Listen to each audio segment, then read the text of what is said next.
Hi friends, welcome back to our channel Shiva tech verse. ఇండియాలో Oppo నుండి Oppo A5 Pro అనే phone launch అయింది.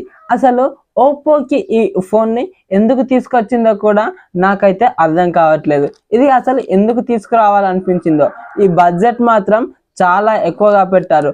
ఇది స్పెసిఫికేషన్స్ ఏమో 11-12 వేలు. ఇది పెట్టిన స్పెసిఫికేషన్స్ మాత్రం ఒకదానికి 18,000, ఇంకొక దానికి 20,000 పెట్టారు. ఇది మొన్న తీసుకొచ్చారు చూసారా, రియల్మీ నుంచి Realme 14T, same as it is గా అదేమో సేమ్ ఇలానే 12-13 వేల దగ్గర ఫోన్ స్పెసిఫికేషన్స్ ఉంటే దాని ప్రైస్ మాత్రం 20,000 దగ్గర పెట్టారు. దీంట్లో కూడా సేమ్ అదే. అసలు ఈ ఫోన్ బ్రాండ్లకు ఏమైందో ఏమో అర్థం కావట్లేదు. ఈ స్పెసిఫికేషన్స్ ఏమో చిన్నగా ఇస్తున్నారు, ప్రైస్ ఏమో పెద్దగా పెడుతున్నారు. మరి ఇప్పుడు మనం ఈ ఫోన్ కు సంబంధించిన స్పెసిఫికేషన్స్ చూసుకుందాం. ఆ తర్వాత మళ్ళీ రివ్యూ గురించి అయితే మాట్లాడుకుందాం. ముందుగా డిస్ప్లే గురించి మాట్లాడుకున్నట్లయితే 6.67 inches HD+ IPS LCD display ఉంటుంది. 120 Hz రిఫ్రెష్ రేట్ కు సపోర్ట్ చేస్తుంది. అలాగే 1000 nits పీక్ బ్రైట్నెస్ కు ఉంటుంది. అలాగే ఇది 8-bit ప్యానల్ అని చెప్పుకోవచ్చు. Front Corning gorilla glass 7i లేదంటే స్కాట్ జెన్సేషన్ ఆల్ఫా ప్రొడక్షన్ తో వచ్చే అవకాశం ఉంటుంది. వీళ్ళు 2 గ్లాసుల పేరు అయితే ఇక్కడ ప్రొడక్షన్ వాళ్ళ సైట్ లో మెన్షన్ చేశారు. ఏది అన్నది సరిగ్గా మెన్షన్ చేయలేదు. అలాగే ఇది మీడియాటెక్ డైమెన్సిటీ 6300 ప్రాసెసర్ ఇచ్చారు. దీనికి 2.4 GHz క్లాక్ స్పీడ్ ఉంటుంది. LPDDR4X RAM UFS 2.2 కి సంబంధించినటువంటి స్టోరేజ్ ఆప్షన్ కూడా ఉంటుంది. అలాగే ఇప్పుడు వీటి ప్రైసెస్ గురించి మాట్లాడుకున్నట్లయితే 8+128GB 18,000కు లాంచ్ చేశారు. అలాగే 8+256GB 20,000కు లాంచ్ చేశారు. ఇప్పుడు మీకే అర్థమైంది అనుకుంటున్నా నేను ఎందుకు చెప్పాను. ఇది ఇక్కడ IPS LCD డిస్ప్లే కానీ, ఇక్కడ డైమెన్సిటీ 6300 ప్రాసెసర్ కానీ ఏమన్నా వర్తియా చెప్పండి. ఈ 18,000కు 20,000కు చాలా అంటే చాలా దారుణం అని చెప్పుకోవచ్చు. అలాగే 50 మెగాపిక్సెల్ మెయిన్ కెమెరా, దీని సెన్సార్ ఏంటో కూడా వాళ్ళు మెసేజ్ చేయట్లేదు. అలాగే 2 మెగాపిక్సెల్ మోనోక్రోమ్ కెమెరా అంటే డెప్త్ సెన్సార్ అని చెప్పుకోవచ్చు. అలాగే ఫ్రంట్ 8 మెగాపిక్సెల్ సెల్ఫీ కెమెరా. ఇక్కడ మనం 16 మెగాపిక్సెల్ కెమెరా ఇస్తేనే ఇంకొద్దిగా అప్గ్రేడ్ చేయమన్నట్టు అనుకుంటున్నాం, కానీ వీళ్ళు 8 మెగాపిక్సెల్ కెమెరానే ఇచ్చారు. దీంట్లో both rare and front 1080p 30 FPS లోనే వీడియోస్ని రికార్డ్ చేసుకోవచ్చు. మనం ఇక్కడ 18-20 వేలు పెడుతున్నామంటే ఖచ్చితంగా 4K అయితే ఎక్స్పెక్ట్ చేస్తాం.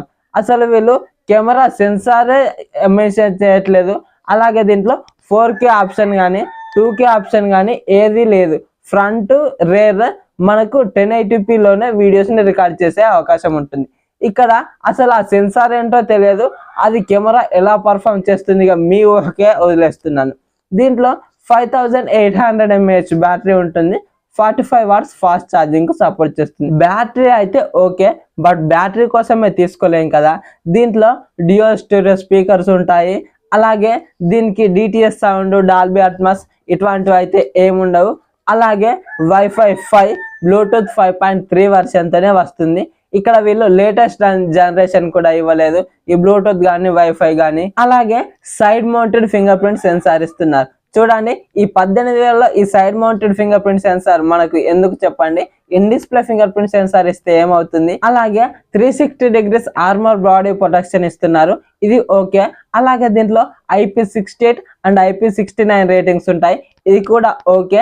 అలాగే దీంట్లో 9 5G బ్యాండ్స్ ఉంటాయి, ఇది వరకు ఓకే. మరి ఇప్పుడు మనం రివ్యూ గురించి మాట్లాడుకున్నట్లయితే ఇంతకు ముందే చెప్పాను కదా, ఇది అసలు మనం కన్సిడర్ చేయాల్సిన అవసరమే లేదు. ఎందుకంటే దీని ప్రైస్ మాత్రం 18,000, దీని స్పెసిఫికేషన్స్ 10,000 11,000 ఆ మాత్రమే ఎక్కువ. ఈ 18,000లో మనకు ఈ IPS LCD డిస్ప్లే ఏంటి, అసలు ఆ 1000 nits పీక్ బ్రైట్నెస్ మనకి ఎక్కడ పనికిస్తుంది. ఎండలో వెళ్తే సరిగా కనిపించదు. అలాగే ఈ 6300 ప్రాసెసర్, ఇది మనకు గేమ్స్ అంతగా హ్యాండిల్ చేయలేదు. గేమ్స్ అటు పోనివ్వండి, యాప్స్ కూడా సరిగా లోడ్ చేయలేదు. మనకు 20,000 పెట్టి ఇది తీసుకోవడం అవసరమా. కెమెరాస్ కూడా అంత బాగా లేవు ఇందులో, ఖచ్చితంగా చెప్పగలను. వాళ్ళు సెన్సారే మెసేజ్ చేయట్లేదు. అలాగే బ్యాటరీ మాత్రం టిక్ చేస్తుంది అని చెప్పుకోవచ్చు, కానీ బ్యాటరీ కోసం ఇంత బడ్జెట్ పెట్టి ఫోన్ అయితే తీసుకోలేం కదా. మనం ఈ 15,000 బడ్జెట్ లోనే ఇంకా మంచి మొబైల్స్ ని చూసాం, కానీ వీళ్ళు అసలు ఇది ఎందుకు తీసుకొచ్చారో కూడా అర్థం కావట్లేదు. ఈ వీళ్ళ కాంపిటేటివ్ బ్రాండ్స్ ఏదో ఒక ఫోన్ లాంచ్ చేస్తున్నాయి కదా, మనం ఏదో అలా పడేద్దాంలే అని వీళ్ళు పడేసినట్టున్నారు. అంతేగాని దీంట్లో ఎటువంటి మనకైతే యూజ్ అయితే లేదు.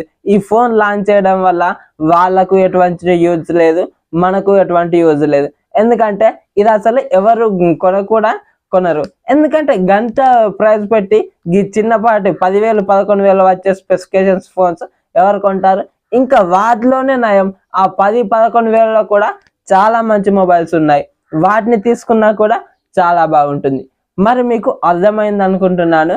ఈ వీడియో కనుక నచ్చినట్లయితే వీడియోకి ఒక లైక్ చేసుకోండి, అలాగే మన ఛానల్ని సబ్స్క్రైబ్ చేసుకోండి, సో దట్ నేను వీడియోస్ పెట్టగానే మీకు నోటిఫికేషన్ రూపంలో వస్తూ ఉంటుంది.